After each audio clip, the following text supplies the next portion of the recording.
Commando was released for the Nintendo Entertainment System in November of 1986. The game was developed and published by Capcom and was among the first 3 titles the publisher released on the NES.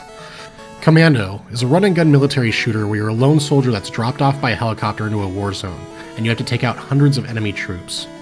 Your main means of attack is a rifle that shoots 1 bullet at a time. This gives the game a really button-mashy feel if you don't have a turbo controller. The game becomes drastically more playable and slightly easier with a turbo button. You're also able to throw grenades, however you have a limited quantity unlike the rifle, which has unlimited ammo. Each stage consists of you walking upwards towards a wall where you'll eventually have to clear the screen of enemies before finishing the level. The game is actually kind of unique in that, for the most part, only killing enemies that are a direct threat to you is necessary. For the most part, you're able to run upward and just take out enemies that get in your way. The way you aim your gun in the direction you're moving is kind of odd. You're able to shoot your gun in 8 directions, but the way the bullets go when you're shooting them diagonally are kind of delayed compared to where you'd expect them to go. The game does feature some hidden bunkers in which you're able to enter that can be traps or contain power-ups. Many of the bunkers need to be revealed by using grenades to make the ladder icon appear. The game's difficulty is actually pretty good. I was able to tear through the first 2 stages pretty easily, having played the game for the first time, and the difficulty ramps up from there. It might be hard to get past the later levels without lots of practice or a game genie, but overall the game's difficulty felt more balanced than I expected. The game throws a massive number of enemies at you, and this affects the game's performance drastically.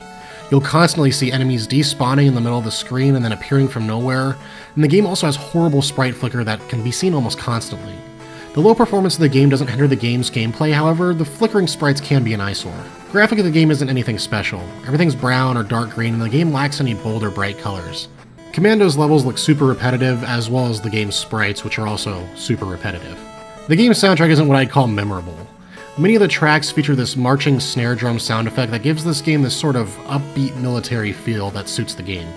Overall, Commando is the first run-and-gun shooter on the NES, is a basic game and has a fair difficulty. There really isn't much that stands out about the game, but the ramp up in difficulty from level to level makes this something worth going back to, as it's a game that you can definitely master the more you play it. Commando itself isn't a pretty game, but the gameplay itself makes up for the game's ugliness, making it a fun, although basic run-and-gun game.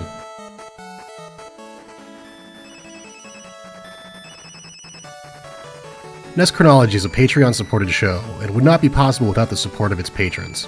If you'd like to support the show and receive some perks, click the logo and give what you can.